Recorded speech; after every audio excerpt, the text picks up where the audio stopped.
अपनी एक गलती की वजह से कौशिकी की पूरी जिंदगी तबाह हो गई थी।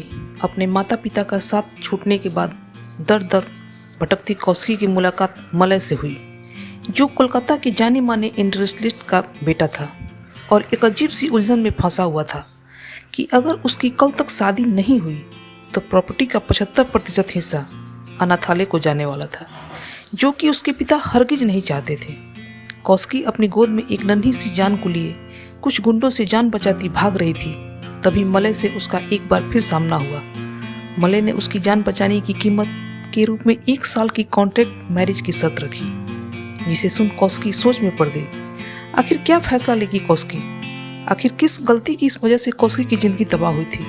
इन सब बातों को जानने के लिए इस कहानी को अंत तक जरूर सुनिएगा। कहानी अच्छी लगे तो लाइक कर दोस्तों के पास शेयर कीजिएगा। ऐसी और भी कहानियाँ सुनने के लिए आप मेरे चैनल के प्लेलिस्ट में जाकर सुन सकते हैं। और हाँ, अगर अभी तक आपने मेरे चैनल को सब्सक्राइब नहीं किया है तो मेरे चैनल को सब्सक्राइब कर बेल को प्रेस कर दीजिएगा, ताकि इस तरह की और भी कहानियाँ आने पर आपको नोटिफिकेशन मिल जाए। चलिए कहानी शुरू करते हैं। देवदत्त की ऐसे गोलमोल बातें सुनकर वकील साहब ने सीधे पॉइंट पर आते हुए कहा, तुम्हें पता है कि कौशिकी वापस आ चुकी है? ये सुनकर देवदत्त कुछ पलों के लिए खामोश हो गया। फिर उसने एकदम से इनकार करते हुए कहा, कौशिकी बिटिया वापस आ गई है? आपको किसने कहा? वकील साहब को ऐसे उसका मासूम बनकर जवाब देना गुस्सा दिला रहा था। उन्होंने एकदम से गुस्से में कहा, आज मिली थी मुझे कौशिकी बिटिया। उसी ने बताया कि वो तुमसे मिली थी और कुछ मदद मांग रही थी, लेकिन तुमने उसे साफ मना कर दिया। मुझे साफ साफ बताओ देवदत्त, तुम्हारी नीयत में क्या है? वकील साहब के मुंह से सच्चाई सुनकर देवदत्त को जैसे सांप सूंघ गया, लेकिन उसने जल्दी खुद को संभालते हुए कहा, अरे वकील साहब, आप तो बुरा मान गए। मैं तो बस आपसे मजाक कर रहा था।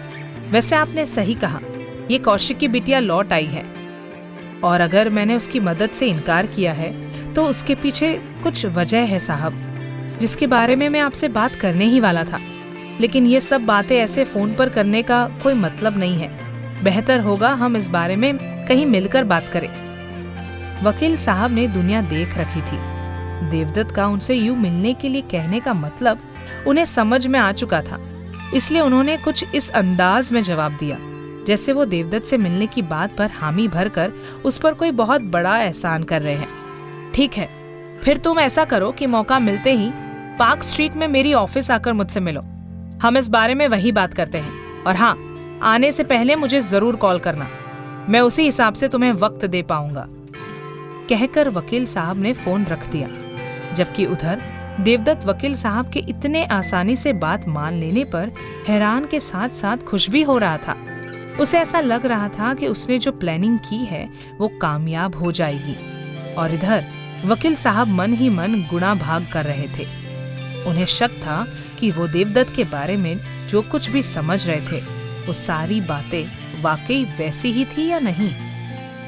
लगभग हफ्ते भर बाद रूही की तबीयत अब काफी हद तक ठीक हो चुकी थी। साथ ही कौशिकी ने चंद्रिका निवास के हिसाब से खुद को काफी एडजस्ट भी कर लिया था। सुबह में वो उर्मी जी की किचन में हेल्प करती और वही शाम में माली काका के साथ मिलकर बाहर लॉन में लगे सारे पौधों की देखरेख करती और बीच बीच में रूही को भी देखने आती। हालांकि बोस बाबू का रवैया अब तक उसके साथ वैसा ही था। गुजरते हुए दिनों के साथ कौशिकी को इस बात का अच्छे से अंदाजा था कि वह फिलहाल तो मलय के रहमो करम पर चंद्रिका निवास में आराम से रह रही है, लेकिन 1 साल बाद का सोचते हुए उसे रह रहकर फिक्र हो रही थी। उसके पास के लगभग पैसे खत्म हो चुके थे। कुछ अपनी जरूरत थी और कुछ रूही के, जिसके लिए उसे मलय से पैसे मांगना गवारा नहीं थे। यही सब सोचते हुए उसने आज ये डिसाइड किया था कि वो मलय से इस बारे में बात करके रहेगी, और यही वजह है कि आज वो मलय से डिनर के बाद बोली, मिस्टर बोस, मुझे आपसे कुछ जरूरी बात करनी है। मलय ने उसे इतने टेंशन में देखा तो बोला, क्या हुआ? तुम इतनी परेशान क्यों दिख रही हो? इतने दिनों में दोनों के बीच जमी बर्फ हालांकि पिघली नहीं थी, लेकिन फिर भी साथ रहते हुए दोनों कुछ चीजों में एक दूसरे का परेशान चेहरा पहचान लिया करते थे। कुछ मामलों में मलय अब भी खुद को एक बंद किताब की तरह रखते हुए था। कौशिकी ने धीरे से जवाब में कहा, क्या आप मुझे कोई जॉब दिला सकते हैं? इस सवाल पर मलय ने उसे चौंक कर देखा। उसे लगा नहीं था कि कौशिकी इतनी जल्दी अपनी जॉब के बारे में कुछ सोचेगी, लेकिन अब कौशिकी ऐसे जॉब के बारे में सवाल करते हुए देखकर उसे सबसे पहले यही बात मन में आई कि उसे कौशिकी को अभी के अभी रोकना पड़ेगा।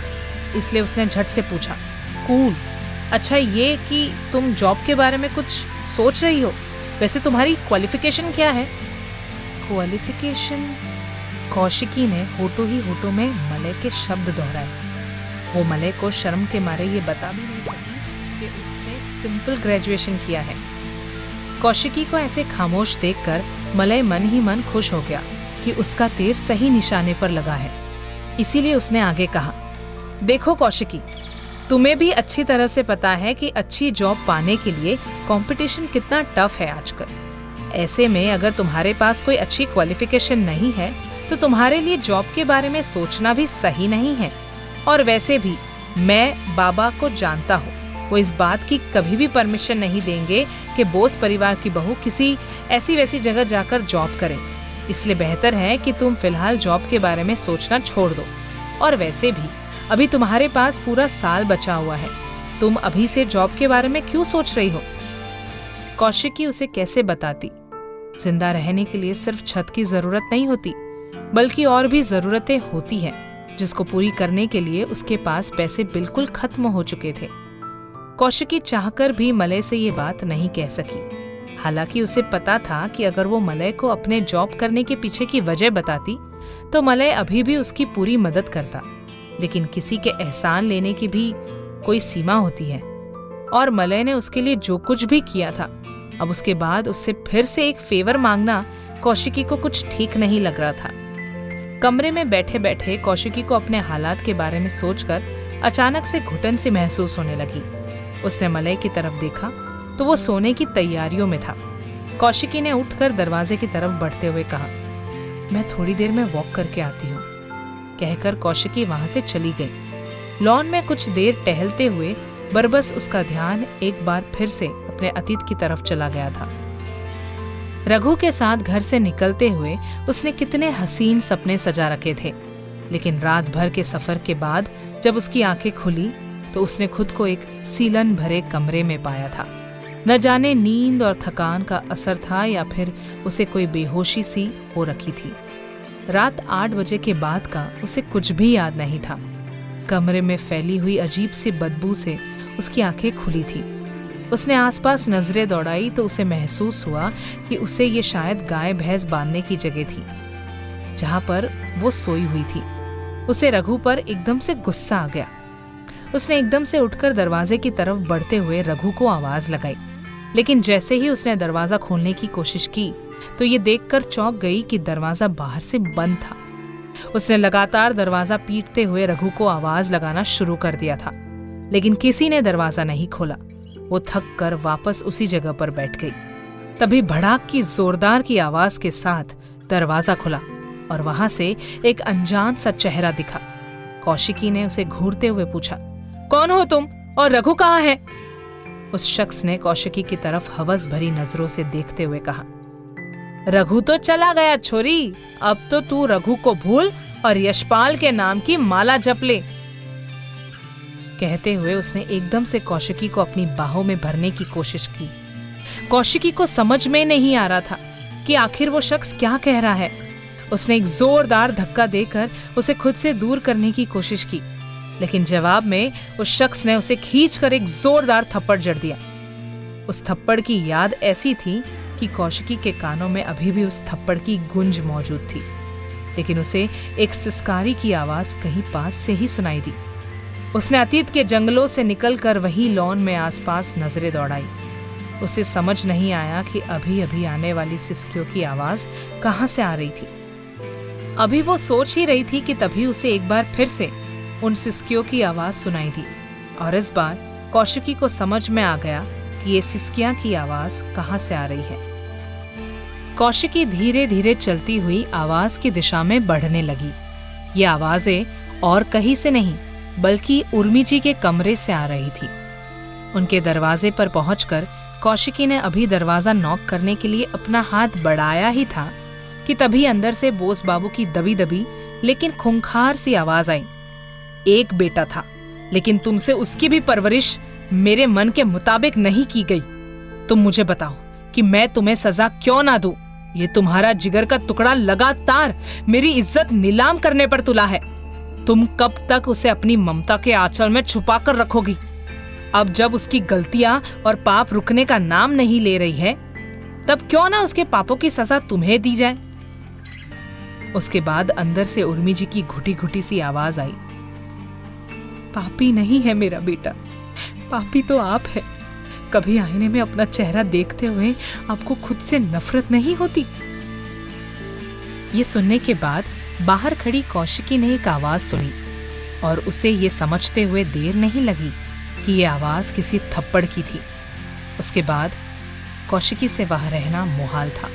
वो दबे दबे लेकिन तेज कदमों से चलती हुई फौरन अपने कमरे में आ गई। बोस बाबू का ये रूप देखकर शौक हुई और फिर उर्मी जी का उन्हें इस तरह पापी कहना, कुछ तो बात थी। क्यों बोस बाबू को उर्मी जी इस तरह से जवाब दे रही थी? कमरे में आकर भी कौशिकी का दिमाग उन्हीं बातों में उलझा रह गया।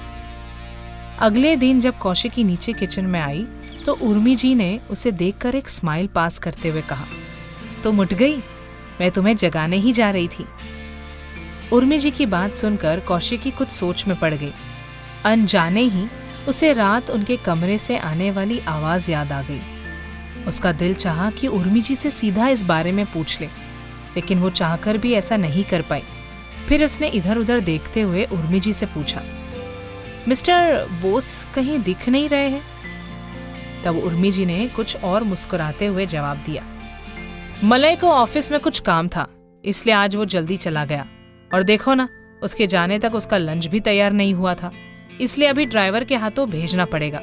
लो, अब तुम भी जल्दी से नाश्ता कर लो। कहते हुए उन्होंने अपना पल्लू कमर में खोसने की कोशिश की, लेकिन फिर एक हल्की सी सिसकारी की आवाज के साथ उन्होंने पल्लू ऐसे ही रहने दिया और कौशिकी के लिए नाश्ता निकालने लगी। नाश्ता निकालकर उन्होंने कौशिकी की तरफ बढ़ाया ही था कि कौशिकी ने कुछ झिझकते हुए कहा, वो दरअसल मैं बाहर जा रही हूँ, तो अगर आप कहे तो मैं मिस्टर बोस के लिए लंच लेकर चली जाऊं? तब उर्मी जी ने हामी भरते हुए कहा, हाँ हाँ क्यों नहीं, लेकिन उसके लिए लंच ले जाने से पहले तुम एक काम करो, उसे मिस्टर बोस कहना छोड़ दो। ऐसा लगता है जैसे कोई पत्नी अपने पति को नहीं बल्कि कोई एम्प्लॉई अपने बॉस को पुकार रहा हो। उर्मी जी की बात सुनकर कौशिकी के होठों पर एक फीकी सी मुस्कुराहट बिखर आई।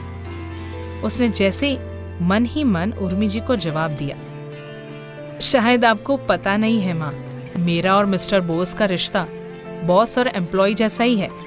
इस नौकरी में जहां मैं एक पत्नी का रोल निभा रही हूँ, वही मिस्टर बोस मुझे इसके बदले में छत और खाना कपड़ा दे रहे हैं। लेकिन वो चाहकर भी और उर्मी जी से ऐसा कुछ भी नहीं कह सकती, बल्कि उसने धीरे से कहा, मैं उन्हें अब तक मिस्टर बोस ही कहती आई हूँ, लेकिन कोशिश करूंगी कि जल्दी उन्हें इस तरह पुकारना छोड़ दूं। नाश्ता करने के बाद कौशिकी तैयार हो गई। मलय का लंच लेते हुए वो पहले मलय के ऑफिस और फिर रूही से मिलने जाने का इरादा करके निकल गई। उसके ऑफिस पहुंचते पहुंचते लंच ब्रेक हो चुका था।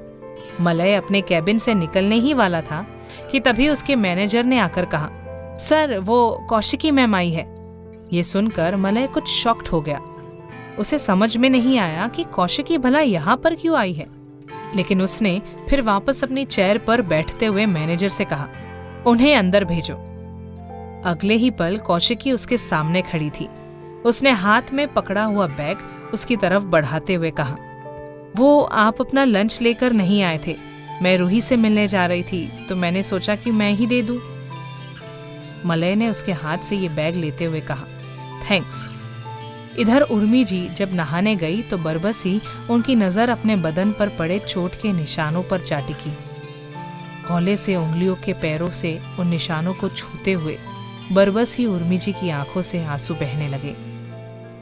उन्होंने अपने पल्लू को मुंह में भरकर हल्की सी सिसकी के साथ मन ही मन कहा, तन के चोट तो भर जाएंगे माँ दुर्गे, मन के चोटों का क्या करूं मन के चोटों का। वो चोट जो किसी से भी कह नहीं सकती, किसी से भी नहीं, इतना कहकर वो फूट फूट कर रोने लगी। जब नहाकर वापस आई तो ये देखकर चौंक गई कि टेबल पर बोस बाबू का मोबाइल दिख गया। उन्होंने एकदम से वो फोन उठाते हुए उसे खोलने की कोशिश की, लेकिन हमेशा की तरह आज भी फोन लॉक था। उन्होंने एक मेड को बुलाकर वो फोन ऑफिस भिजवाने के लिए कह दिया और खुद तैयार होने के लिए आईने के सामने खड़ी हो गई। कौशिकी लंच बैग देकर वापस लौटने लगी थी। तभी मलय ने उसे आवाज देकर रोकते हुए कहा, रूही की तबीयत कैसी है अब? कौशिकी ने थोड़ा सा पीछे मुड़कर हाँ में सिर हिलाते हुए कहा, हाँ अब वो काफी बेहतर है। तब मलय ने कुछ झिझकते हुए आगे कहा, तो अब मुझे लगता है कि तुम्हें रूही से मिलने जाने का कुछ कम करना होगा, क्योंकि बाबा का नेचर जानती हो तुम। कुछ दिनों में उन्हें फिर इस बात का भी इशू बनाना होगा। कौशिकी ने कुछ कहना चाहा, लेकिन वो जानती थी कि अभी वो कैसे हालात में है, इसलिए वो बस हाँ में सिर हिलाकर मलय के कैबिन से बाहर निकल आई। अभी वो कुछ ही कदम बढ़ी थी कि तभी उसने सामने वाली कैबिन से बोस बाबू को निकलते हुए देखा। उसे यहाँ ऑफिस में देखकर वो कुछ ठिठक से गए। अगले ही पल उनके चेहरे पर वही जानी पहचानी सी सख्ती आ चुकी थी जो कौशिकी को देखकर अक्सर आया करती थी। कौशिकी उनके एक्सप्रेशन महसूस करके और भी तेजी से वहां से बाहर के लिए निकल गई, जबकि बोस बाबू सीधे मलय के कैबिन में जा पहुंचे। ये लड़की यहाँ क्यों आई थी? मलय ने कुछ हिचकिचाते हुए कहा, वो मैं लंच लेकर आया नहीं था तो माँ ने उसी के हाथ भिजवाया। तब बोस बाबू ने गुस्से से एक एक लफ्ज चबाते हुए कहा, जैसे तुम वैसी तुम्हारी माँ। तुम्हें नहीं पता कि अभी तुम्हारी शादी के बारे में कुछ लोगों के अलावा और किसी को नहीं पता।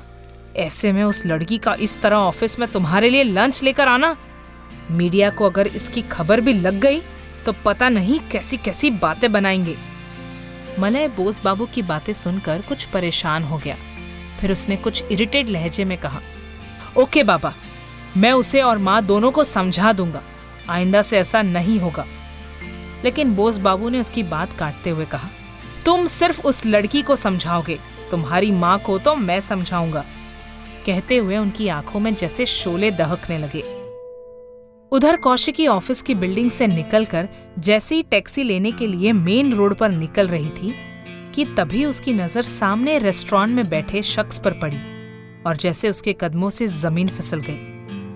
रघु को ऐसे अपने सामने देखकर कौशिकी को ऐसा महसूस हो रहा था जैसे उसके पैरों से जान निकल गई हो। उसने जल्दी से खुद को एक बड़े से पिलर के पीछे छुपा लिया और वहां से खड़ी होकर रघु को देखने लगी।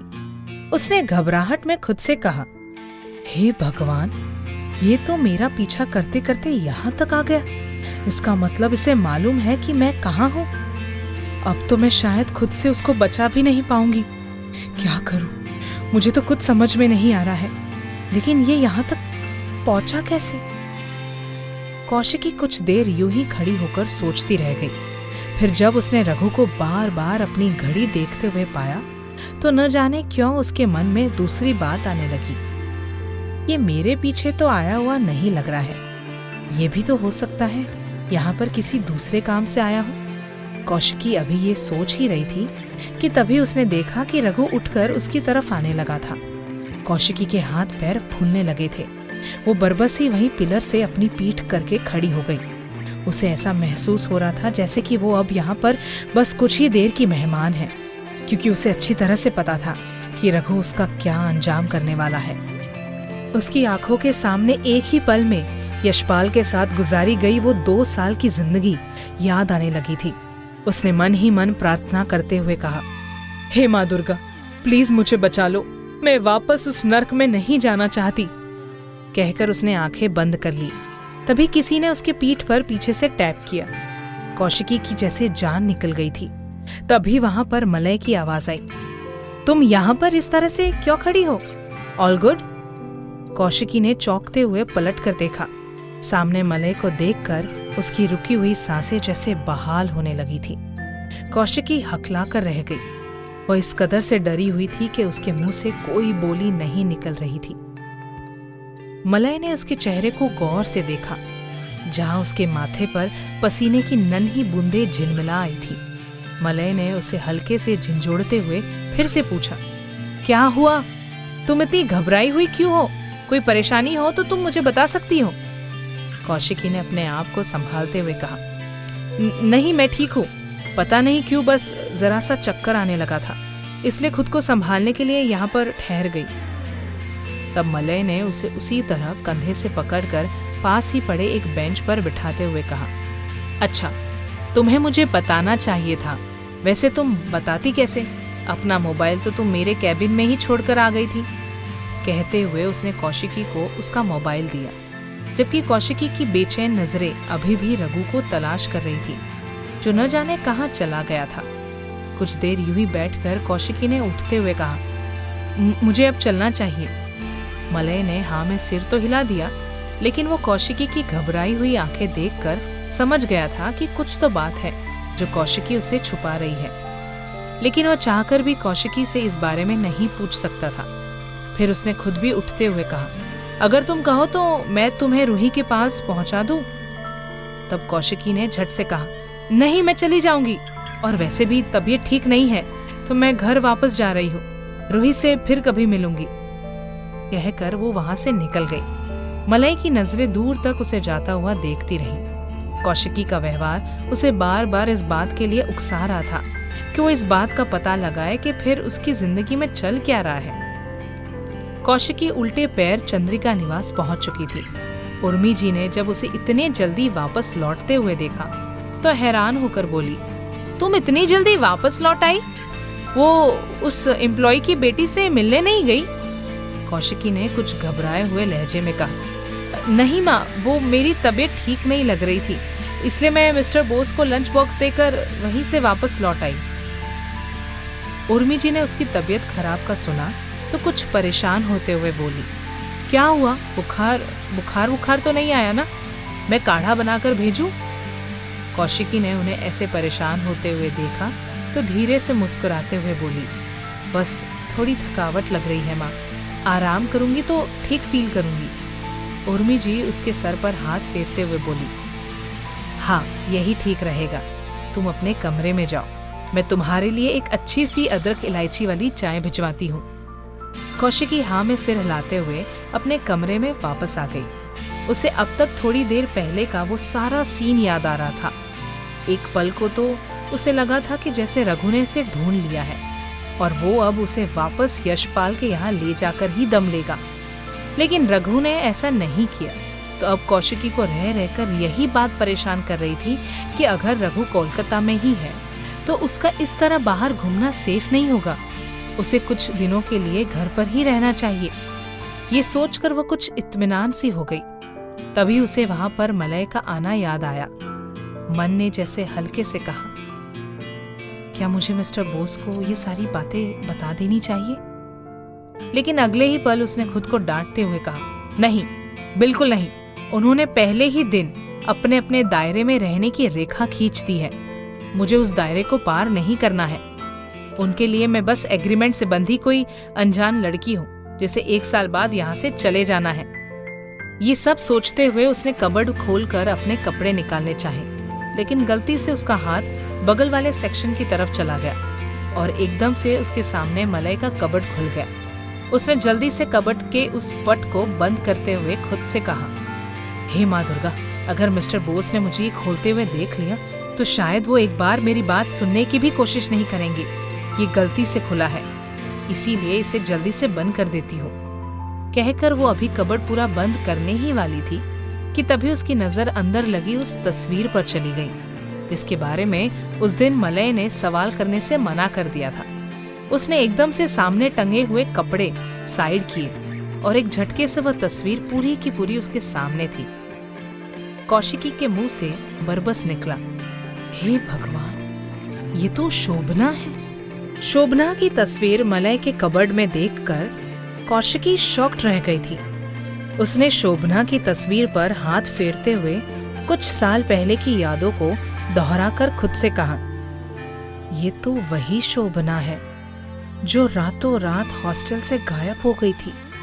लेकिन इसकी तस्वीर यहाँ मिस्टर बोस के कमरे में क्यों? और आखिर ऐसा क्या हुआ जो मिस्टर बोस ने मुझसे इस बारे में कोई भी बात करने से मना कर दिया? अभी वो ये सारी बातें सोच ही रही थी कि तभी उर्मी जी ने उसका दरवाजा नॉक किया और अंदर चली आई। उसे यूं कबर्ड खोलकर शोभना की तस्वीर देखते उर्मी जी ने एक गहरी सांस लेकर कहा, ये सोच रही हो ना कि इस लड़की की तस्वीर यहाँ मलय के कबर्ड में क्या कर रही है? मुझे मालूम है मलय इस बारे में तुमसे कभी बात नहीं करेगा, लेकिन उसकी पत्नी होने के नाते मुझे ये लगता है कि तुम्हें शोभना के बारे में मालूम होना चाहिए। कहते हुए वो वहीं लगी हुई चेयर पर पीठ टिकाकर बैठ गई और फिर कहा, शोभना और मलय एक दूसरे से बहुत प्यार करते थे। मलय ने उससे रिश्ते की बात करने को कहा तो मैं पहले उससे मिलने गई। भोली और चंचल सी शोभना मुझे पहली नजर में ही मलय के लिए एकदम परफेक्ट मैच महसूस हुई। फिर मैंने मलय के बाबा से उस लड़की के बारे में जिक्र किया, लेकिन तुम तो बाबा का नेचर जानती हो। उन्हें ये सही नहीं लगा कि उनका खानदानी लड़का मलय किसी अनाथ लड़की से शादी करे, इसलिए उन्होंने मना कर दिया। हालांकि मुझे पता है कि मलय और शोभना फिर भी मिलते रहे। मैंने भी तय कर लिया था, अगर बच्चों की खुशी इसी में है और मलय और शोभना से शादी करना चाहता है तो मैं उसे बिल्कुल नहीं रोकूंगी। इतना कहकर उर्मी जी ने गहरी सांस ली। उन्हें बोलते हुए देखकर ऐसा लग रहा था जैसे कि वो इंसिडेंट उन्हें काफी तकलीफ दे रहा होगा।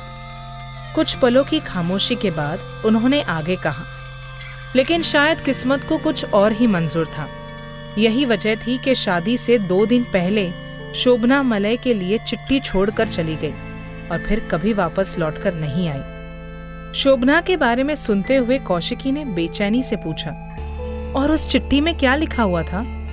उर्मी जी ने आंखें बंद किए हुए जवाब दिया, चिट्ठी में लिखा था कि वो आजाद रहना चाहती है और उसे दुबई से एक बहुत अच्छी नौकरी का ऑफर आया है।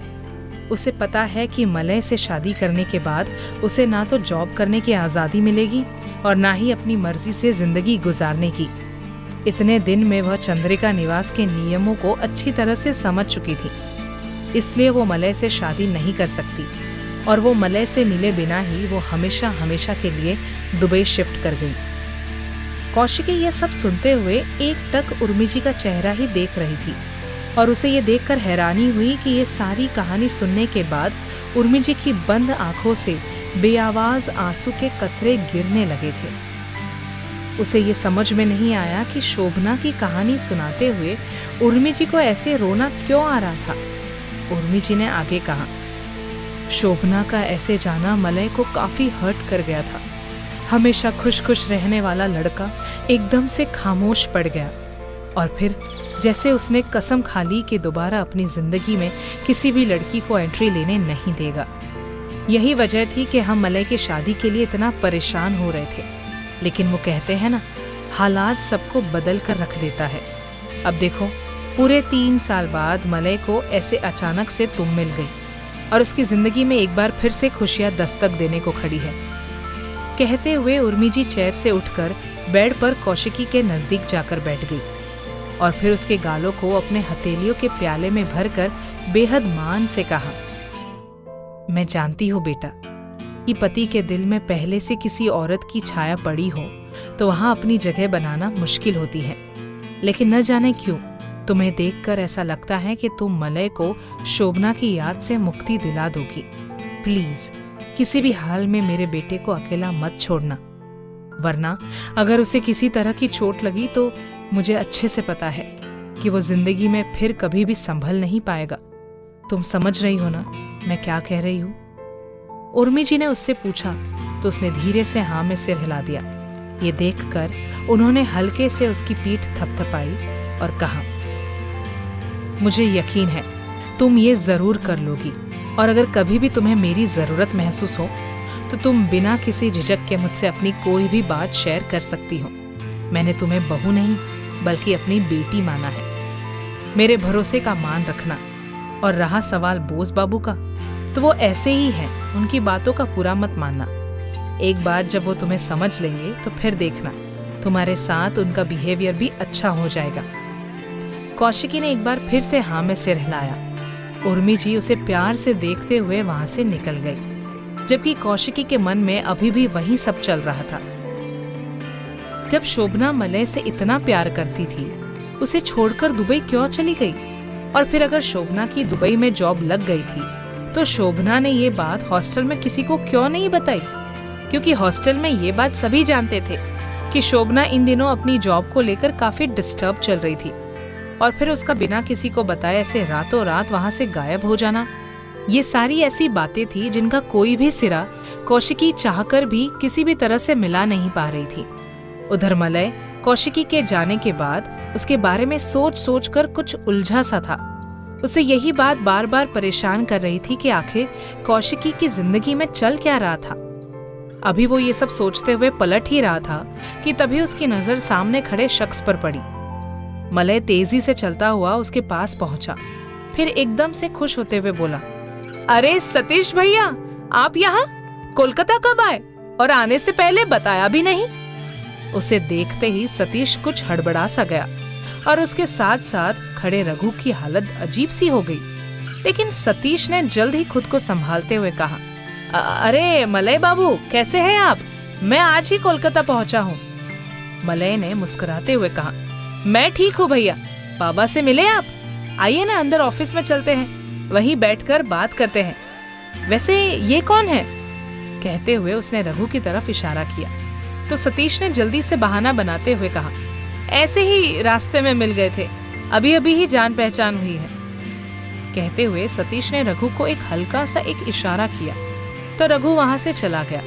तब सतीश ने मलय की तरफ मुड़ते हुए कहा, अभी मैं कुछ दिन यही हूँ तो मिल लूंगा बोस बाबू से, अभी किसी जरूरी काम से निकलना है मुझे। कहकर उसने जाने की कोशिश की, लेकिन मलय ने उसे एकदम से रोक लिया और ऑफिस की तरफ बढ़ते हुए बोला, अब अगर यहाँ तक आकर बाबा से नहीं मिलेंगे और बाबा को पता चल गया तो आप जानते हैं ना कि बाबा कितना गुस्सा करेंगे। कहते हुए मलय उससे लेकर बोस बाबू के कैबिन में आ गया। बोस बाबू सतीश को मलय के साथ देखकर चौंक से गए। मलय सतीश को वहां छोड़कर अपने कैबिन में चला आया। तब बोस बाबू ने सतीश को खा जाने वाली नजरों से देखते हुए कहा, तुम्हें याद नहीं है कि 3 साल पहले मैंने तुमसे क्या कहा था और तुम मलय के साथ यहाँ पर मेरे ऑफिस चले आए? सतीश ने बोस बाबू को इस तरह गुस्सा करते हुए देखा तो झट से सफाई देता हुआ बोला, सर वो तो मलय बाबू ने मुझे नीचे देख लिया और जबरदस्ती यहाँ लेकर चले आए, वरना मेरी ये मजाल कहा कि मैं आपके इंस्ट्रक्शंस भूल जाऊं। मैंने उन्हें कहा भी कि मैं आपसे बाद में मिल लूंगा, लेकिन उन्होंने मेरी एक नहीं सुनी। ये सुनकर बोस बाबू का गुस्सा कुछ शांत हुआ और फिर उन्होंने सतीश को अपने सामने बैठने का इशारा करते हुए कहा, अच्छा वो सब छोड़ो, अब जब आ ही गए हो तो काम की बात कर लेते हैं। ये कहकर उन्होंने धीमे लहजे में फिर सतीश को कुछ समझाना शुरू कर दिया। इधर मलय शाम को जब घर पहुंचा तो सीधे उर्मी जी को ढूंढता हुआ उनके कमरे में आ पहुंचा। उर्मी जी के कमरे का दरवाजा थोड़ा सा खुला हुआ था। मलय जब तक दरवाजा नॉक करने के लिए अपना हाथ उठाता, तब तक उसकी नजर अंदर अपनी कमरे पर दवाई लगा रही उर्मी जी पर पड़ी। चोट के निशान इतने गहरे थे कि मलय को दरवाजे से साफ नजर आ रहे थे। उसने अफसोस से एक गहरी सांस ली और वहीं से वापस पलटने को हुआ, लेकिन तभी उर्मी जी ने उसे पुकारते हुए कहा, अरे मलय, क्या हुआ, कोई काम था? उर्मी जी ने शायद उसकी आहट सुन ली थी। मलय ने नजरें झुकाए हुए कहा, हाँ वो आपसे कुछ बात करनी थी।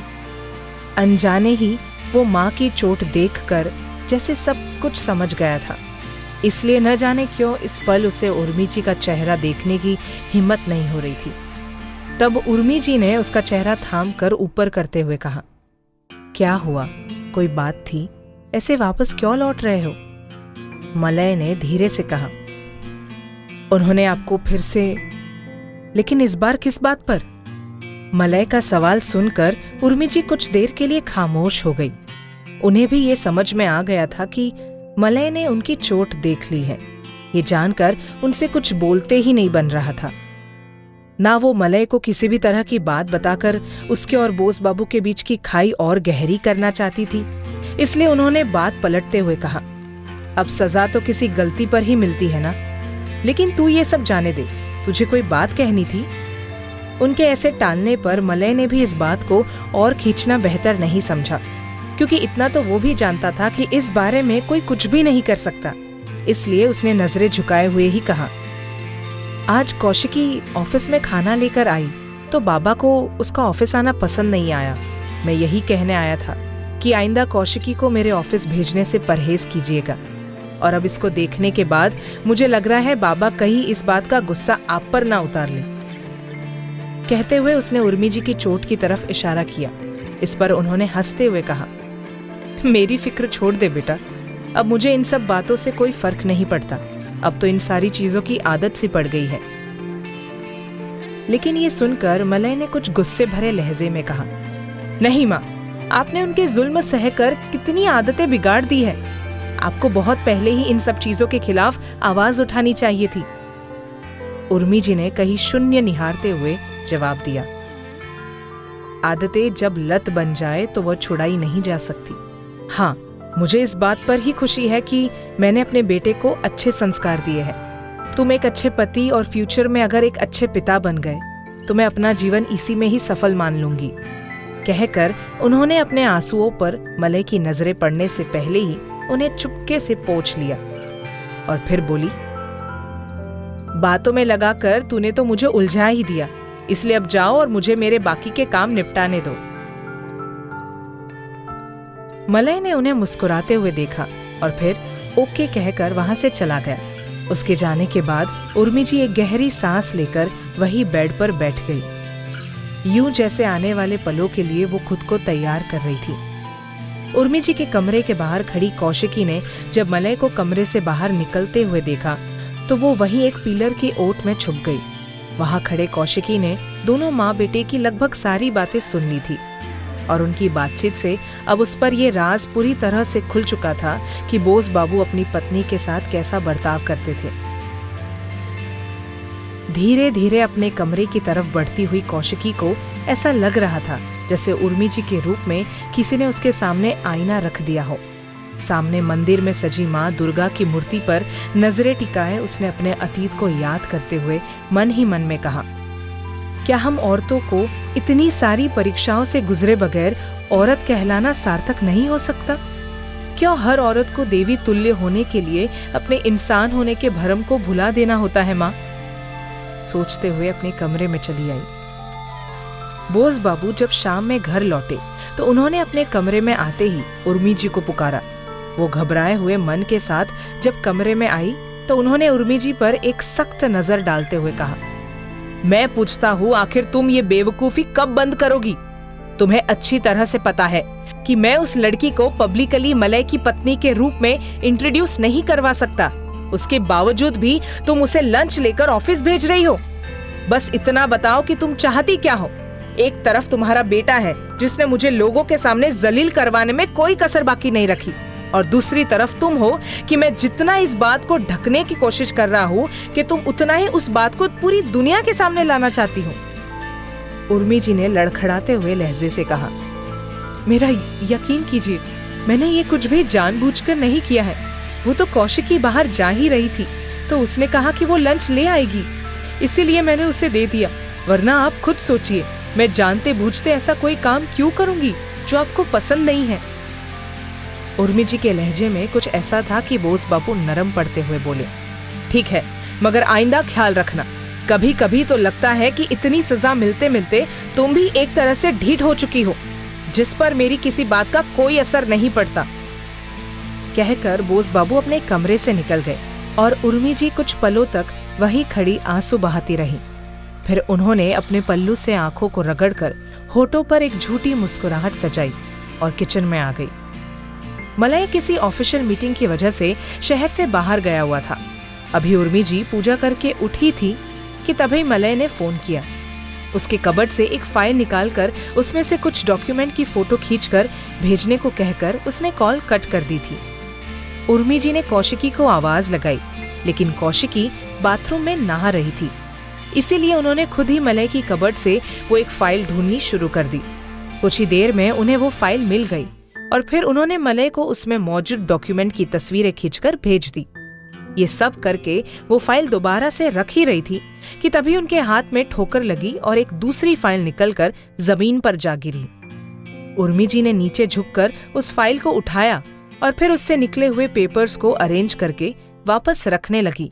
तभी उनकी नजर उन पेपर्स पर पड़ी और जैसे उनका दिमाग सन्न रह गया। ये पेपर कौशिकी और मलय के कॉन्ट्रैक्ट मैरिज के थे। उन्होंने वो पेपर्स हाथ में लिए और यूं ही जैसे खुद से पूछा, इसका मतलब कौशिकी और मलय ने ये शादी कॉन्ट्रैक्ट के तौर पर की है, लेकिन क्यों? आखिर इसकी वजह क्या हो सकती है? बहुत सोचने के बाद भी उनको कोई वजह समझ में नहीं आई, तो उन्होंने वो पेपर्स फाइल में रख दिए। वो फाइल लिए वापस जाने लगी थी कि तभी कौशिकी बाथरूम से नहाकर निकली। जैसे ही उसकी नजरें उर्मी जी के हाथ में थमी इस फाइल पे गई, वो एकदम से घबरा गई। उसने और मलय ने कभी इस बारे में तो सोचा ही नहीं था कि अगर उनकी इस कॉन्ट्रैक्ट मैरिज के बारे में किसी और को पता चलता है तो वो दोनों इसकी वजह क्या बताएंगे।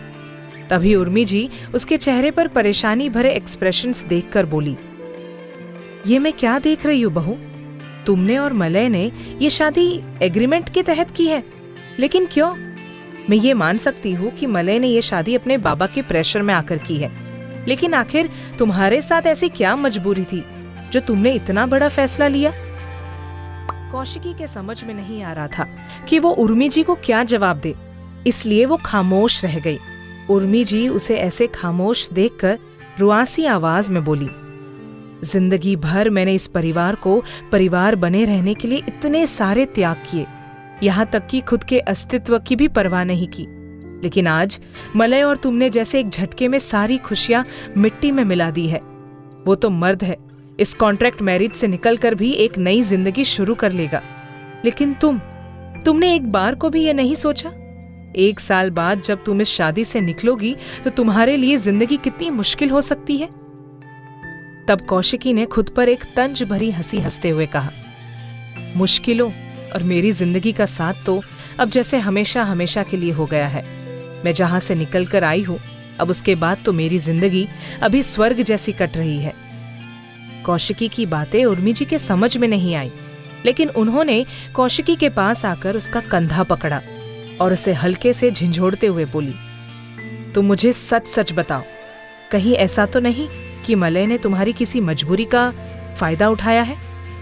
ये सुनकर कौशिकी ने एकदम से इनकार में सिर हिलाते हुए कहा, नहीं माँ, उन्होंने मेरी मजबूरी का कोई फायदा नहीं उठाया, बल्कि उन्होंने तो मेरी ऐसी हालत में मदद की है जब मेरे पास कोई सहारा नहीं था।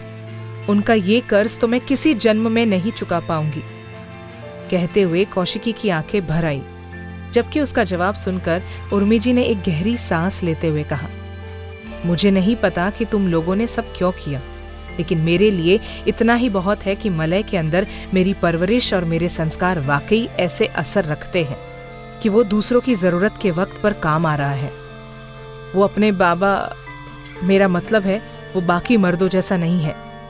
कहकर उन्होंने कौशिकी के सिर पर प्यार से हाथ फेरा और फाइल वहीं रखकर तेजी से वहां से निकल गई। उन्हें ऐसे जाता हुआ देखकर कौशिकी को ऐसा महसूस हुआ जैसे उर्मी जी मलय के बाबा के रेफरेंस से भी कुछ कहना चाह रही थी, लेकिन उन्होंने एकदम से अपने आप को रोक लिया था। आज हफ्ते भर बाद कौशिकी रूही से मिलने रोशनी के घर आई हुई थी। रूही की तबीयत अब पहले से काफी बेहतर थी। कौशिकी को ये देखकर इत्मीनान सा हो गया था कि रोशनी रूही की देखभाल में कोई कसर बाकी नहीं रख रही। इस बीच वो वीडियो कॉल पर लगातार रूही को देखती रही थी। रोशनी ने उसे देखते ही कहा, अब मैं और रूही तो बेस्ट फ्रेंड हो गए हैं, ये मुझे पहचानने लगी है। कहकर रोशनी ने अपनी गोद में बैठी रूही को कौशिकी की तरफ बढ़ाया, लेकिन कौशिकी ये देखकर सन्न रह गई कि रूही ने उसकी गोद में आने के बजाय मुड़कर रोशनी को हक कर लिया था। ये देखकर जहां रोशनी के चेहरे पर मुस्कुराहट बिखर आई थी, वहीं कौशिकी के मन में जैसे कुछ टूट सा गया। इन कुछ ही हफ्तों में जैसे नन्ही रूही कौशिकी को भूलने लगी थी। कौशिकी ने एक झेंपी हुई स्माइल पास करते हुए कहा, रूही आपसे काफी हिलमिल गई है। रोशनी ने रूही को प्यार से चूमते हुए कहा, हाँ वाकई में, सच कहूँ तो रूही के रूप में मुझे मेरी बच्ची वापस लौटाने का आपका बेहद शुक्रिया। लेकिन ये सुनकर न जाने कौशिकी को कौन सा भाव आ गया। उसने जताने वाले लहजे में कहा, शुक्रिया तो मुझे आपको कहना चाहिए रोशनी जी, जो आपने मुसीबत की इस घड़ी में रूही को अपने पास इतने प्यार से रखा हुआ है। लेकिन एक बात है, शायद मुझे कहना नहीं चाहिए, लेकिन आपका रूही के लिए लगाव देखकर मुझे लगता है कि आपको रूही को लेकर अपनी ममता को कंट्रोल में रखना चाहिए। रूही आपके पास हमेशा के लिए नहीं रहने वाली। कौशिकी का ये कहना रोशनी के चेहरे पर एक मायूसी ले आया, लेकिन उसने जल्दी से खुद को संभालते हुए कहा, मैं इस बात को अच्छी तरह से समझती हूँ मैम कि रूही मेरे पास हमेशा के लिए नहीं रहने वाली, लेकिन रूही जितने भी दिन मेरे पास रहे मैं उसके साथ हर पल हर तरह से एंजॉय करना चाहती हूँ। कहकर उसने एक बार फिर से रूही के माथे को चूम लिया। रोशनी का जवाब सुनकर न जाने क्यों कौशिकी के मन को शर्मिंदगी आ घिरी। उसने महसूस किया कि जाने अनजाने में उसने रोशनी को दुखी कर दिया है, लेकिन वो भी क्या करती। रूही और रोशनी को आपस में इतना घुलता मिलता देखकर कौशिकी को एक जलन सी आ घिरी। अगले दिन जब मलय वापस घर लौटा तो रास्ते में होने वाली तेज बारिश में बुरी तरह से भीग गया था। यही वजह थी कि शाम होते होते उसे तेज बुखार ने आ घेरा। उर्मी जी और बोस बाबू किसी फैमिली फ्रेंड के यहाँ शादी में गए हुए थे। घर पर कौशिकी और मलय के अलावा इक्का दुक्का मेड ही मौजूद थी। मलय को कमरे में आराम करते हुए देखकर कौशिकी काफी देर तक हॉल में ही टीवी देखती रह गई। जब 9 बज गए और मलय अपने कमरे से डिनर के लिए भी बाहर नहीं आया, तब कौशिकी वहां से उठकर अपने कमरे में चली आई। उसने बिस्तर पर पड़े मलय को गौर से देखा तो वो गहरी गहरी सांसें ले रहा था। कौशिकी ने उसके करीब आकर उसे 2-3 बार आवाज देकर जगाने की कोशिश की, लेकिन मलय बेसुध सोया हुआ था। कौशिकी ने जैसे ही उसे उठाना चाहा, वैसे ही वो महसूस करके चौंक गई कि मलय को तेज बुखार आया हुआ था। उसने हल्के से मलय की हथेली थामते हुए उसे पुकार कर कहा, मिस्टर बोस, मिस्टर बोस, आपको तो तेज बुखार है, आपने कोई मेडिसिन ली है क्या? इतना पुकारने पर मलय ने अपनी लाल सुर्ख आंखें हल्की सी खोली और कौशिकी को गौर से देखने लगा, यूं जैसे उसे पहचानने की कोशिश कर रहा हो। फिर उसने अपनी आंखें एकदम से बंद की और थरथराते हुए होठों से कहा, शोभना, तुम आ गई, मुझे पता था तुम जरूर आओगी। कहते हुए उसने बंद आंखों से ही अपने हाथ में थमा कौशिकी का हाथ जोर से खींचा और एकदम से कौशिकी उसके ऊपर आ गिरी।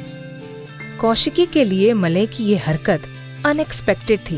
वो खुद को मलय की गिरफ्त से छुड़ाने के लिए कोशिश करने लगी, लेकिन इतने तेज बुखार की हालत में भी मलय की पकड़ इतनी सख्त थी कि कौशिकी चाहकर भी उसकी पकड़ से आजाद नहीं हो पा रही थी। उसने कांपते हुए लहजे में कहा, मिस्टर बोस, ये मैं हूँ कौशिकी, शोभना नहीं, प्लीज मुझे छोड़िए। लेकिन मलय तो जैसे कुछ सुन ही नहीं पा रहा था। उसने कौशिकी को भींचकर गले से लगाते हुए कहा, तुम कहाँ चली गई थी शोभना? मैंने तुम्हें कितना ढूंढा, तुम्हें तलाश करने के लिए मैं कहाँ कहाँ नहीं गया, लेकिन तुम मुझे कहीं नहीं मिली। तुम्हें जाना था तो कम से कम एक बार मुझे बताकर तो जाती। तुम्हें पता है मैं तुम्हारे लिए कितना परेशान था, लेकिन अब तुम आ गई हो। अब मैं तुम्हें कहीं नहीं जाने दूंगा, कभी भी नहीं। मलय आधी बेहोशी जैसी हालत में कौशिकी को जोर से भींचे हुए ये सब कहते जा रहा था। उसके होठ अनजाने में ही कौशिकी की गर्दन में पनाह लेना चाह रहे थे। मलय की बुखार से तपती हुई गर्म सांसें कौशिकी को जैसे पिघलाने लगी थी। जिस दीवानगी से मलय ने कौशिकी को थाम रखा था, न जाने क्यों कौशिकी के लिए भी जैसे वो स्पर्श बरसों से उसके सपने जैसा था। उसे मलय की गहरी सांसों में अचानक से सुकून सा मिलने लगा था। उसकी यादों में अतीत के दरवाजे खुलने लगे थे। ठीक ऐसा ही स्पर्श उसे पहली और आखिरी बार रघु से मिला था। उसे इतना ही सुकून तब मिला था जब पहली बार रघु ने उसे अपने गले से लगाया था। कौशिकी की यादें मलय के उसी स्पर्श में भीगती हुई रघु और फिर यशपाल की तरफ बह निकली, और जैसे ही वह एक पल था, उसको अचानक से याद आ गया कि वो कौन है। उसने एकदम से पूरी ताकत लगाकर खुद को मलय की पकड़ से छुड़ाया और चीखते हुए बोली, मिस्टर बोस, मैं आपकी शोभना नहीं हूं, मैं कौशिकी हूं, कौशिकी। उसने ये सब इतनी इंटेंसिटी के साथ कहा कि मलय की आधी बेहोशी जैसी टूट सी गई। उसने अपने ठीक सामने खड़ी कौशिकी को गौर से देखा और जैसे एक झटके में उसके होश संभल आए। मलय ने एक गहरी सांस ली और फिर आंखें बंद करके खामोशी से पड़ गया। कुछ ही देर में कौशिकी ने महसूस किया कि मलय अब पूरी तरह से बेहोशी के गर्त में जा चुका था। कौशिकी की समझ में नहीं आ रहा था कि वो करते तो क्या करते। अभी 10 ही बजे थे, इसलिए उसे अच्छी तरह से पता था कि उर्मी जी और बोस बाबू इतने जल्दी नहीं लौटेंगे। उसने डरते डरते एक बार फिर से मलय का माथा छुआ और महसूस किया कि उसका बुखार बढ़ता जा रहा है। हे माँ दुर्गा, क्या करूं मैं? मिस्टर बोस का बुखार तो बढ़ता ही जा रहा है। ये सोचते हुए उसने अचानक से ध्यान आया कि उसे फैमिली डॉक्टर को फोन करना चाहिए। इसलिए उसने पास ही पड़ी डायरेक्टरी से बोस परिवार के फैमिली डॉक्टर मिस्टर सहाय का नंबर निकाला और उनको फोन लगा दिया। लेकिन इत्तेफाक से मिस्टर सहाय भी अभी ना घर पर मौजूद थे और ना ही क्लिनिक में। तभी कौशिकी को ध्यान आया कि जब उसे तेज बुखार आता था तो माँ उसे विनेगर की पट्टी लगाती थी। ये ख्याल आते ही वो झट से किचन जाकर विनेगर की बोतल उठा लाई। उसके बाद उसने मलय के माथे पर विनेगर की पट्टियां डालना शुरू कर दी। इन सब में कौशिकी को पता ही नहीं चला कि कब रात के 12:30 बज गए। यहाँ तक कि नींद से बोझिल उसकी आंखें लगने लगी थी। अभी वो एक पट्टी मलय के माथे पर रखकर अगली पट्टी विनेगर में डुबो ही रही थी कि तभी उसने महसूस किया कि मलय का जिस्म जोर जोर से कांपने लगा है। कौशिकी की घबराहट तब और बढ़ गई जब उसने देखा कि मलय ठंड से सिकुड़ जा रहा था और उसके दांत भी बजने लगे थे। ये देखकर उसने फैन और एसी दोनों ऑफ किए और कमरे में मौजूद दोनों ब्लैंकेट उसे उड़ा लिए। लेकिन मलय के शरीर की कंपकंपाहट रुकने का नाम ही नहीं ले रही थी। कौशिकी कभी उसकी हथेली पर रब करती तो कभी उसके तलवे, लेकिन मलय पर जैसे किसी भी चीज का कोई असर हो ही नहीं रहा है। अब कौशिकी से रहा नहीं गया। वो एकदम से जैसे कुछ सोचकर मलय के करीब उसके कंबल में घुस आई। फिर उसने मलय के चेहरे के पास गहरी गहरी सांसें लेते हुए उसकी हथेलियों को अपने पेट के नीचे समेट लिया और उसके पैरों पर भी अपने पैर लपेट लिए। लगभग 10 से 15 मिनट तक कौशिकी यूं ही मलय से लिपटी रही और मलय उसी तरह कांपता रहा। लेकिन कुछ ही देर में कौशिकी का ये उपाय अपना असर दिखाने लगा। मलय की कंपकंपाहट अब धीरे धीरे शांत पड़ती जा रही थी। यहाँ तक कि उसे ऐसा शांत होता हुआ देखकर कौशिकी ने भी चैन की सांस ली और नींद से बोझिल उसकी आंखें भी मलय के साथ यूं ही पड़े पड़े न जाने कब लग गई, उसे कुछ पता ही नहीं चला। आज काफी दिनों की बारिश के बाद धूप खिलकर निकली थी। यही वजह थी कि रोशनी रूही को साथ लिए कुछ काम से बाहर निकल गई थी। घर से कुछ ही दूर पर मौजूद सुपरमार्केट से जरूरी सामान लेकर रोशनी अभी टैक्सी में बैठ ही रही थी कि तभी किसी ने उसके कंधे को थपथपाते हुए कहा, तो इस बच्ची को तूने चुरा कर रखा है साली। इसके साथ ही सामने गुंडे जैसी शक्ल वाले शख्स ने रोशनी को और भी कई गंदी गालियां दी और एकदम से उसकी गोद से रूही को छीन लिया। रोशनी को समझ में नहीं आ रहा था कि ये सब क्या हो रहा है। उसने रूही को उससे छुड़ाने के लिए काफी कोशिश की, यहाँ तक कि दूसरे हाथ में थामा हुआ सामान का थैला नीचे सड़क पर गिराकर उसने सारी चीजें निकालकर सड़क पर फैला दी। गुंडे ने उसे उंगली दिखाते हुए कहा, उस औरत से कह देना कि इस बच्ची को उठाकर उसने बहुत बड़ी गलती की है और इसका अंजाम भुगतने के लिए वो अच्छे से तैयार रहे। कहकर उसने पास ही खड़े एक दूसरे गुंडे को आंखों से इशारा किया और दोनों वहीं पर लगी एक बाइक पर बैठकर रोती हुई रूही को साथ लेकर भाग गए। रोशनी हक्का बक्का सी कुछ देर के लिए वहीं पर खड़ी की खड़ी रह गई। फिर उसे जैसे अचानक से होश आया, मुझे इस बारे में मलय सर को कॉल करना होगा, कहकर उसने फौरन अपना मोबाइल निकालने के लिए अपने पर्स हाथ डाला। लगातार बज रहे फोन के वाइब्रेशन से जब मलय की आंख खुली तो वो अपने आप से लिपटी हुई कौशिकी को देखकर शॉक्ड रह गया। उसके दोनों हाथ कौशिकी के नर्म मुलायम पेट के नीचे दबे हुए थे। कौशिकी ने उसके पैरों को अपने पैरों से किसी लता की तरह लपेट रखा था। कुछ पलों के लिए मलय कौशिकी को अपने इतने करीब पाकर कुछ खो सा गया था। तभी एक बार फिर बजने वाले फोन के वाइब्रेशन ने उसका ध्यान अपनी तरफ खींचा। उसने अपना हाथ कौशिकी के पेट के नीचे से निकाला ही था कि कौशिकी की भी आंख खुल गई। उसने एकदम से उठकर कुछ दूर हटते हुए पूछा, कैसी तबीयत है अभी आपकी? लेकिन रात की बातों को भुला हुआ मलय उसे घूरते हुए बोला, तुम्हें वाकई लगता है कि तुम ये सब ओछे हथकंडे अपनाकर इस कॉन्ट्रैक्ट मैरिज को असली मैरिज में बदल लोगी? मलय के इल्जाम पर कौशिकी के जैसे तन बदन में आग सी लग गई। उसने भी उसी रौब में जवाब दिया, जब इंसान को हकीकत का पता ना हो तो उसे खामोश रहना चाहिए। अभी वो कह ही रही थी कि तभी उसके फोन की रिंग बज उठी। उसने स्क्रीन पर नजर डाली तो देखा वहां पर रोशनी का नंबर फ्लैश हो रहा था। उसने फौरन कॉल रिसीव करते हुए हेलो कहा तो उधर से रोशनी की घबराई हुई सी आवाज आई, वो मैम, मैं यहाँ बाहर आई हुई थी रूही को लेकर, और अभी अभी कोई मेरी गोद से रूही को झपट कर ले भागा है। रोशनी के शब्द कौशिकी को ऐसे महसूस हुए जैसे किसी ने उसके सर पर कोई बम दे मारा हो। कौशिकी को ऐसे खामोश बैठा हुआ देखकर मलय ने उसके हाथ से फोन लिया और कॉल स्पीकर पर डालते हुए पूछा, क्या हुआ रोशनी? तब रोशनी ने उन्हें पूरी डिटेल बताते हुए कहा, मुझे समझ में नहीं आ रहा है सर कि मैं क्या करूं। सब कुछ इतने अचानक में हुआ कि मुझे कुछ सोचने समझने तक का मौका नहीं मिल पाया। मलय ने रोशनी को दिलासा देते हुए कहा, तुम वहां के नजदीक पुलिस स्टेशन पहुंचो, मैं भी वहां के लिए निकलता हूं। पुलिस की बात सुनते ही कौशिकी ने एकदम से मलय का हाथ पकड़ लिया और फिर इनकार में सर हिलाते हुए बोली, मिस्टर बोस प्लीज, मैं इस मामले में पुलिस को इन्वॉल्व नहीं करना चाहती। मलय ने उसे हैरानी से देखते हुए कहा, आर यू मैड? तुम्हारी बच्ची का किडनैप हो गया है, बल्कि वो लोग दिन दहाड़े रूही को उठाकर ले गए हैं, और तुम कह रही हो कि पुलिस को इन्वॉल्व नहीं करूं? अगर पुलिस को इन्वॉल्व नहीं करूंगा तो फिर तुम्हें तुम्हारी बेटी कैसे मिलेगी? कौशिकी ने एकदम से आंखें बंद करके कुछ सख्त लहजे में कहा, मेरी बेटी नहीं है वो, और रोशनी ने जो कुछ भी बताया उसके बाद अब मुझे ये लग रहा है कि रूही जिसकी भी बेटी थी उसने उसे वापस ले लिया। ये सुनकर मलय कुछ शॉक्ड सा रह गया। उसने हैरानी भरी नजरों से कौशिकी को घूरते हुए कहा, तुम क्या कह रही हो? मुझे कुछ समझ में नहीं आ रहा है। ना तो तुम अपने बारे में कुछ बताना चाहती हो और ना ही मुझे कुछ मालूम होने देना चाहती हो। ऐसे में तुम ही बताओ, कौन तुम्हारी कितनी मदद कर लेगा? कौशिकी ने अपने आंसू पोंछते हुए सपाट लहजे में कहा,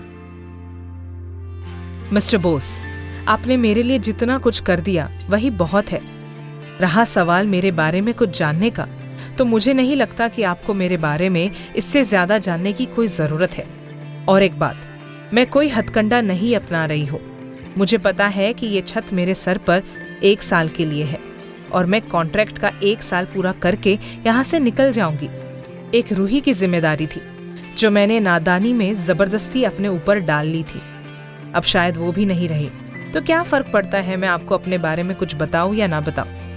ये कहकर कौशिकी ने एक झटके से उठने की कोशिश की, लेकिन उसके साड़ी के प्लेट्स मलय के पैरों के नीचे दबे होने की वजह से एकदम से उसके बदन से लिपटी साड़ी खुलती चली गई। कौशिकी अब मलय के सामने कुछ खुली खुली सी खड़ी थी।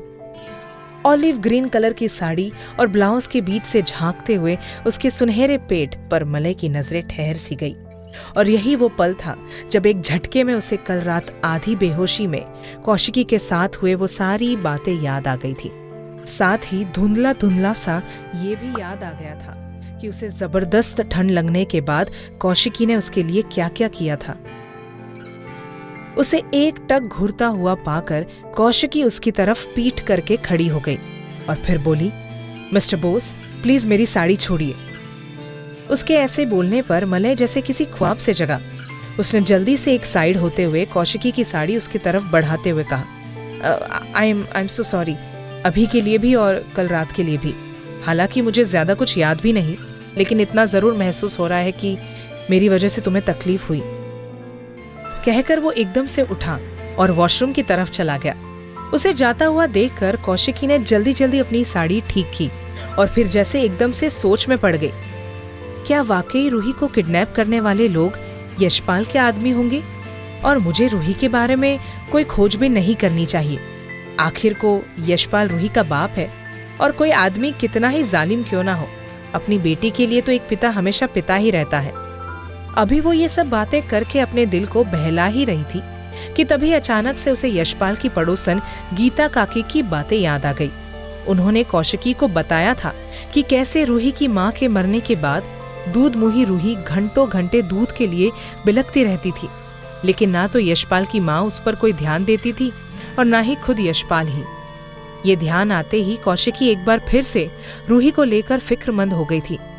हे माँ दुर्गे, ये आपने मुझे कैसी परीक्षा में डाल दिया है। एक तरफ अगर मैं पुलिस में जाती हूँ तो मुझे एक सिरे से दुनिया के सामने अपने अतीत के सारे पन्ने खोलने होंगे, जो कि मैं फिलहाल तो बिल्कुल भी नहीं चाहती। अभी मुझे जितने दिन हो सके यशपाल की पहुंच से खुद को दूर रखना है, और अगर कहीं इन सब में पुलिस यशपाल तक पहुंच गई तो फिर पता नहीं रघु मेरे साथ क्या सलूक करे। कौशिकी के दिल और दिमाग में जैसे एक जंग सी छिड़ी हुई थी। वो ये समझ नहीं पा रही थी कि उसे क्या करना चाहिए। तभी मलय ने बाथरूम से बाहर आते हुए पूछा, तुम वाकई श्योर हो कि तुम्हें रूही की तलाश नहीं करनी? कौशिकी अब उसके ऐसे बार बार सवाल पूछने से तंग आ चुकी थी, इसलिए उसने कुछ गुस्से से खींचते हुए कहा, आपने शोभना की तलाश क्यों नहीं की थी? कौशिकी के मुंह से शोभना का नाम सुनकर मलय कुछ पल के लिए थम सा गया। फिर उसने ठहरे हुए लहजे में जवाब दिया, क्योंकि शोभना किडनैप नहीं हुई थी, बल्कि शोभना अपनी मर्जी से मुझे छोड़कर चली गई। इसलिए किसी भी नतीजे पर पहुंचने से पहले किसी भी चीज के बारे में कंफर्म हो लेना चाहिए। तब कौशिकी ने मलय को गौर से देखते हुए कहा, आप सही कह रहे हैं। किसी भी नतीजे पर पहुंचने से पहले उस चीज के बारे में कंफर्म हो लेना जरूरी है।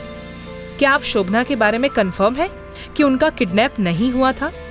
ये सुनकर मलय हैरानी से कौशिकी की तरफ घूरता हुआ बोला, लेकिन तुम ये सब कैसे कह सकती हो? बातें तो ऐसे कर रही हो जैसे तुम शोभना को जानती थी। कौशिकी ने हाँ में सिर हिलाते हुए कहा, हाँ, मैं शोभना को जानती थी। वो मेरे ही हॉस्टल में रहा करती थी। ये सुनकर मलय शॉक्ड रह गया। अभी वो उससे आगे कोई और सवाल करता कि तभी एक बार फिर से उसका फोन बज उठा था।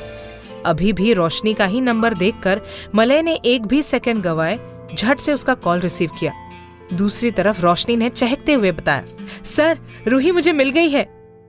मलय ने हैरान होकर पूछा, रूही मिल गई? लेकिन कैसे?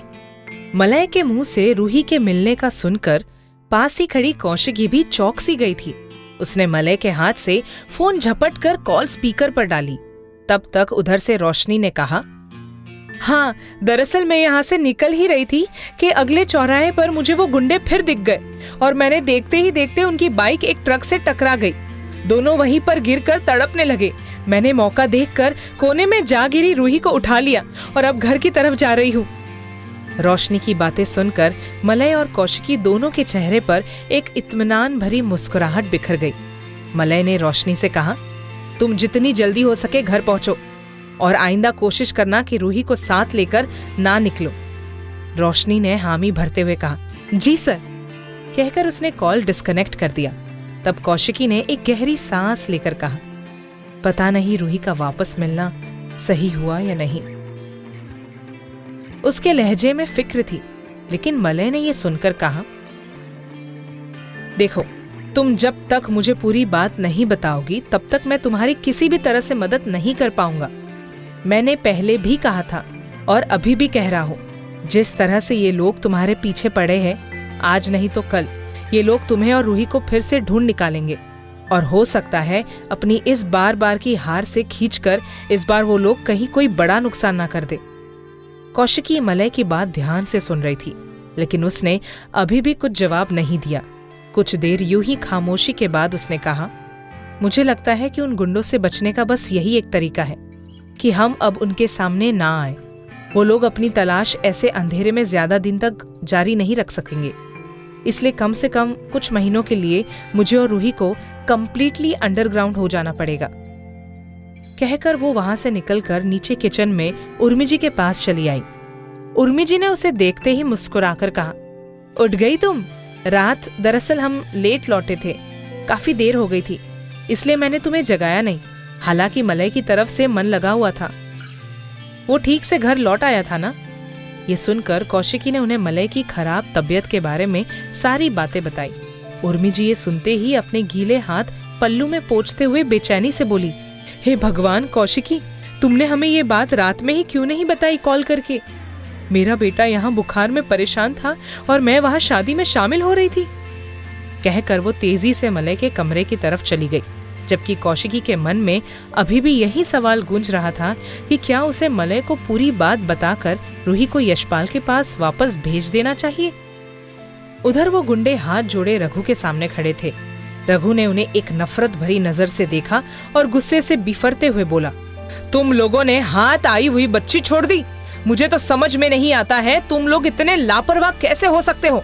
उधर यशपाल मेरी गर्दन पर अपना शिकंजा कसता जा रहा है और इधर तुम बेवकूफों की वजह से मेरा टाइम बर्बाद हो रहा है। दो मुश्तंडे होकर भी कुछ नहीं कर पाए। तुम दोनों से एक बच्ची नहीं संभाली गई। तब उसमें से एक गुंडे ने शर्मिंदगी भरे लहजे में कहा, सॉरी बॉस, हमसे गलती हो गई।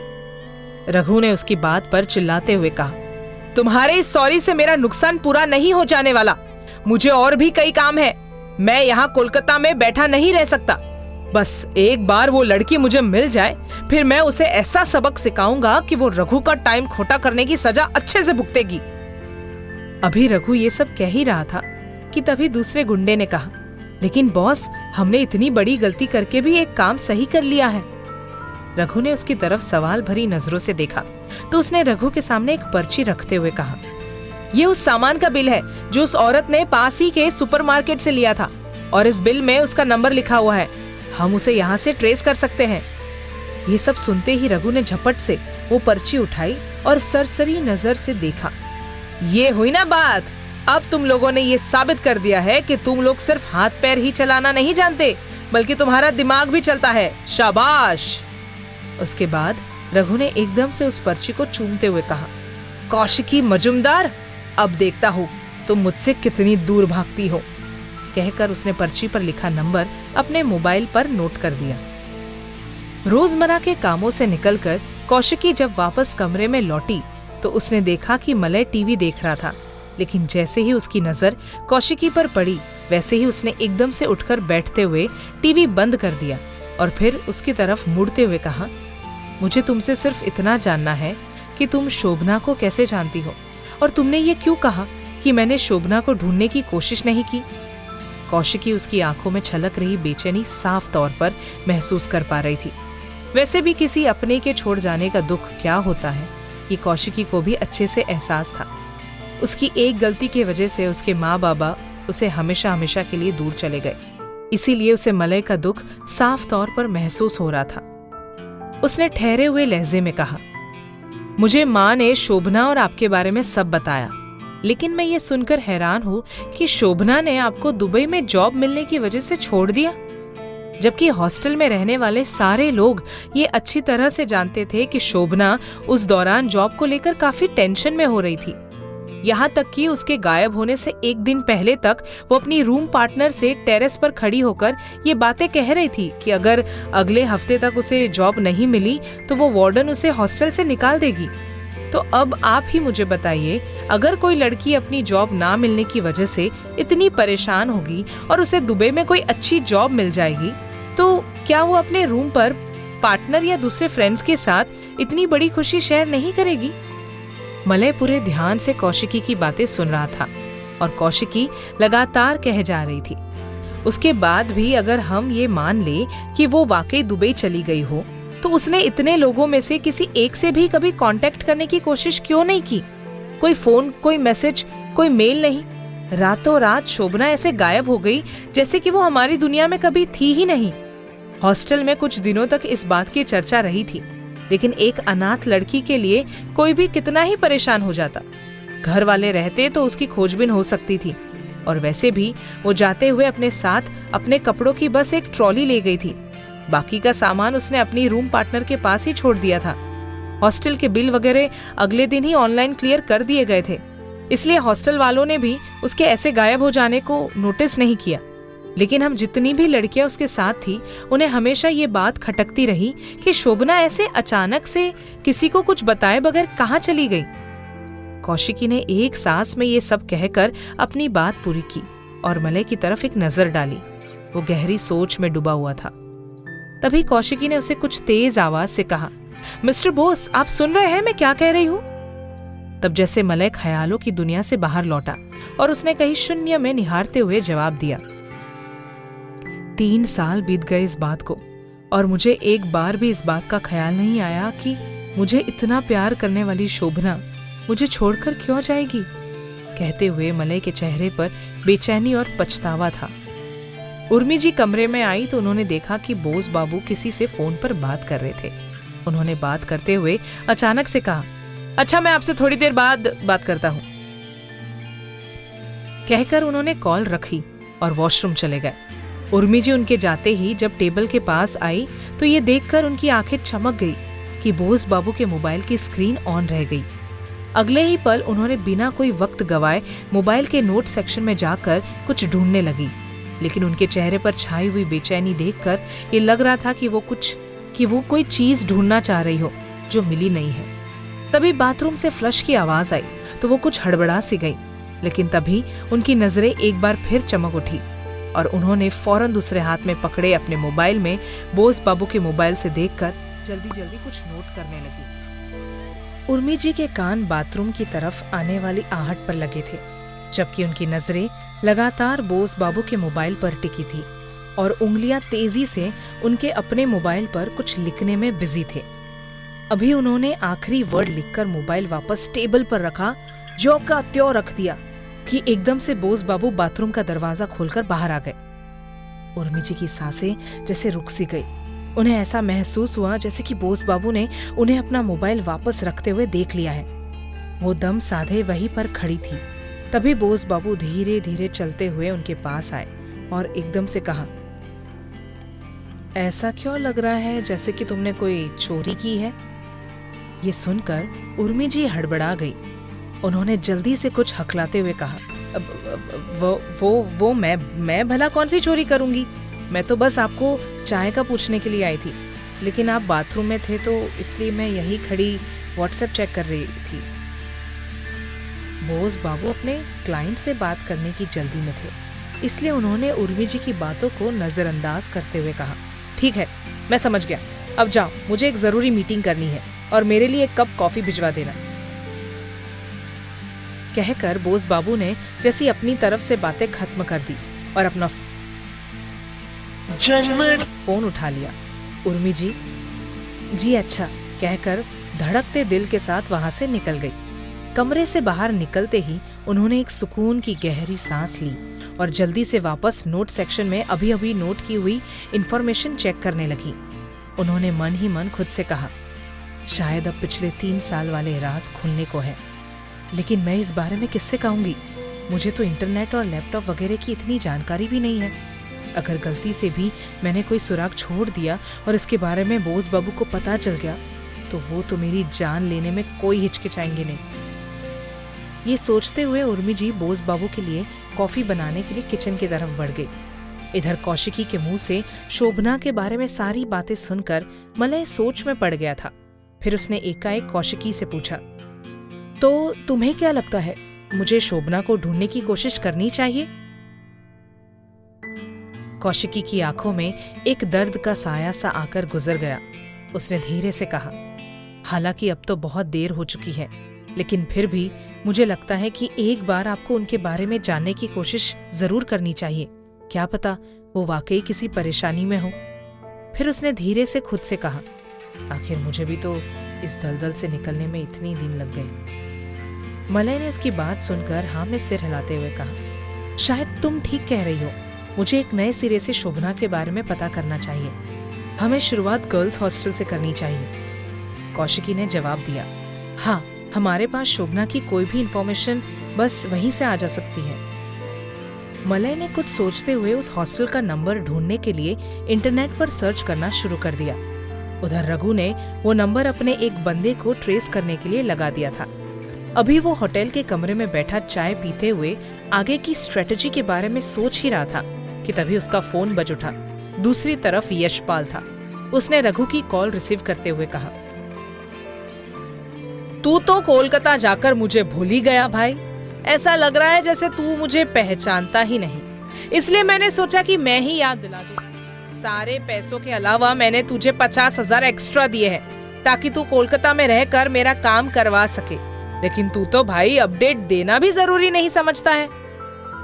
रघु ये सुनकर कुछ हिचकिचाते हुए कहा, यशपाल भाई, मैं तुझे खबर करने ही वाला था, लेकिन काम में ऐसी अड़चन आ गई कि हमारा अधूरा काम रह गया। बस इसी शर्मिंदगी से मैंने तुझे कॉल नहीं किया। कहकर उसने उन गुंडों से रूही से मिलने वाली बात बताई। पूरी बात सुनकर यशपाल ने कुछ खींचते हुए कहा, मुझे तो समझ में नहीं आता है, तुम लोग इतना बड़ा काम कैसे चला रहे हो? कुछ भी तो ट्यूनिंग में नहीं चल रहा है तुम्हारा।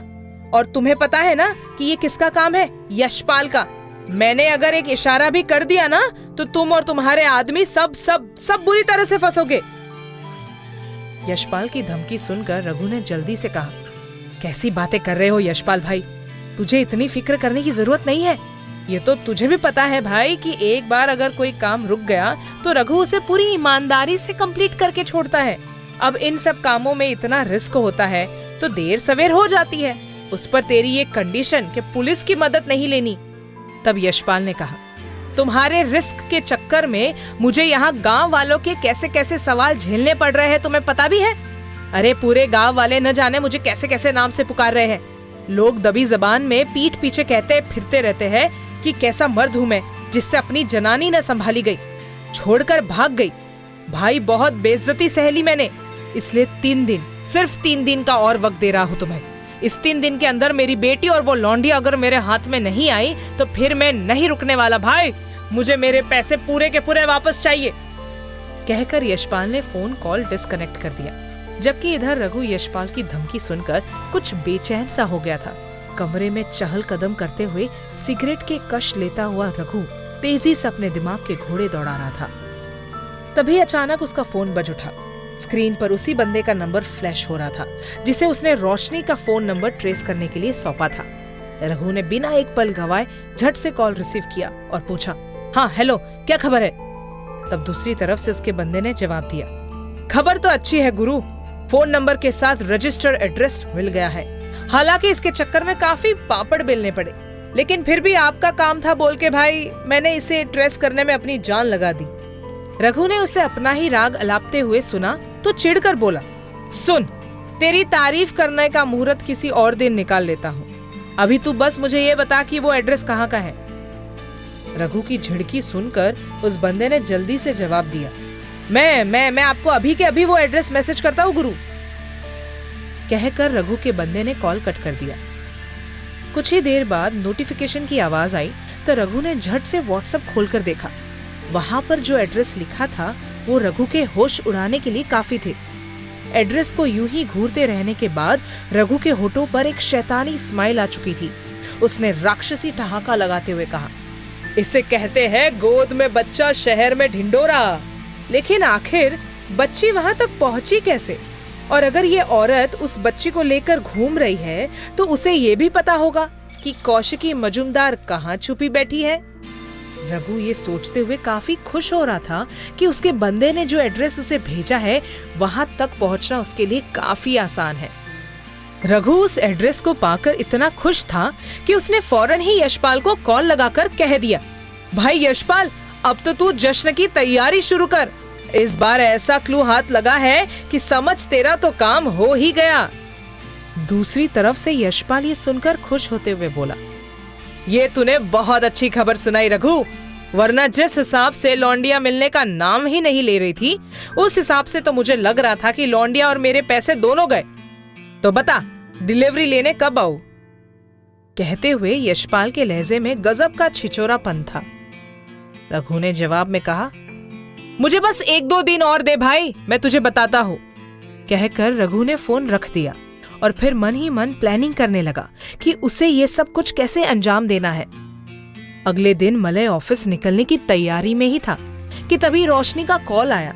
मलय ने फोन उठाते ही कहा, हाँ रोशनी बोलो, सब ठीक है? तब रोशनी ने उधर से कहा, हाँ सर, बाकी सब तो ठीक है, लेकिन अचानक से एक प्रॉब्लम आ गई है, इसलिए मैंने आपको कॉल किया। वो दरअसल बैंक वालों ने केवाईसी के लिए बुलाया है। अब मुझे समझ में नहीं आ रहा है कि मैं क्या करूं। उस दिन के हादसे के बाद रूही को बाहर लेकर जाना सही नहीं लग रहा।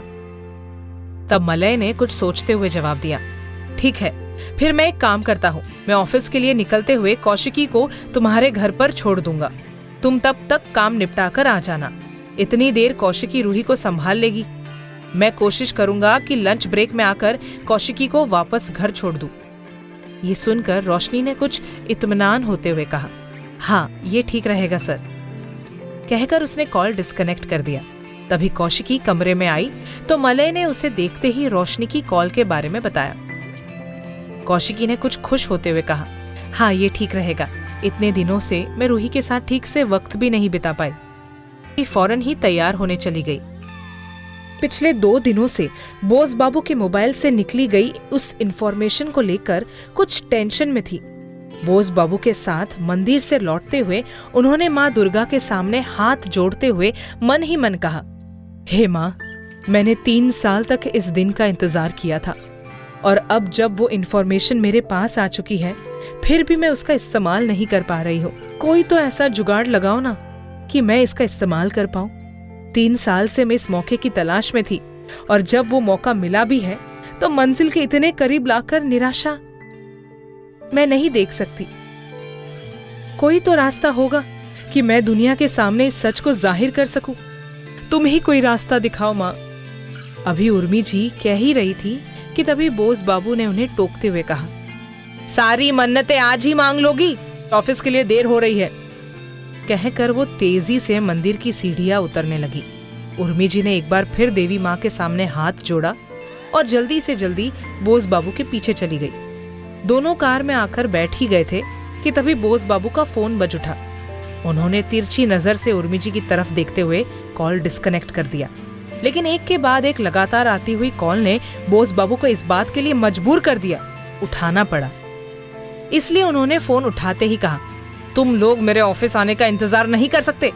फैमिली के साथ मंदिर आया हो, लेकिन तुम लोग फोन पर फोन किए जा रहे हो। अब बोलो क्या बात है। दूसरी तरफ से सतीश ने कहा, माफी चाहूंगा सर, आपको इस वक्त डिस्टर्ब करने के लिए। ऐसी थी कि जो आपको अभी बताना जरूरी है। उसके बाद सतीश ने बोस बाबू से जो कुछ भी कहा उसे सुनकर उनके चेहरे पर कुछ परेशानी सी उभर आई। उनकी बाजू वाली सीट पर बैठी उर्मी जी तिरछी नजरों से बराबर उनके एक्सप्रेशन नोट किए जा रही थी, जबकि बोस बाबू ने सतीश से कहा, इस बारे में आगे जो भी अपडेट मिले मुझे बताते रहना। मैं ऑफिस पहुंचता हूं, तुमसे डिटेल में बात करता हूं। कहकर उन्होंने कॉल रख दिया। उर्मी जी ने उन्हें गौर से देखते हुए कहा, क्या हुआ, किसका फोन था, आप इतने परेशान क्यों लग रहे हैं। तब बोस बाबू ने जैसे टालते हुए जवाब दिया, कुछ नहीं, ऑफिस से कॉल था। इतना सब कुछ फैला कर रखा है तो अब उसकी कीमत भी तो अदा करनी पड़ेगी। मैं पहले की तरह तुम्हारे साथ मंदिर जाऊं, शॉपिंग पर जाऊं तो ये सब मुमकिन नहीं है। और एक तुम्हारा लाडला है जो सिर्फ एक ऑफिस पकड़कर बैठ गया है और उसे लगता है कि वही उसकी दुनिया है। मैं पूछता हूँ, आखिर बाकी के बिजनेस कौन संभालेगा। एक फैसला ढंग का नहीं लिया जाता तुम्हारे बेटे से। इससे तो अच्छा होता कि मेरी कोई बेटी ही होती, उसका ब्याह करवा कर बेफिक्र हो जाता। अब जो संभालना है मुझे ही संभालना है। अभी दिया तो ऐसा नकारा दिया, अपने ही दुख ही संभाल नहीं पाता, मेरा क्या इतना बड़ा एम्पायर संभालेगा।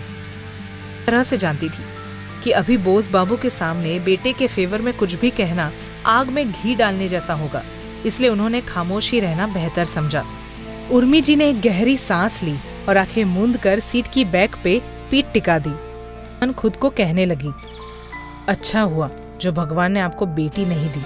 बड़ी जिम्मेदारी होती है, ये भगवान उन्हीं को देता है जिस पर उन्हें यकीन होता है कि इस जिम्मेदारी को सही से कौन निभा पाएगा, वरना आपका बस चलता तो आप अपनी बेटी को भी। उर्मी जी सोच भी नहीं पा रही थी, उनका मन अंदर तक कड़वाहट से भर गया था।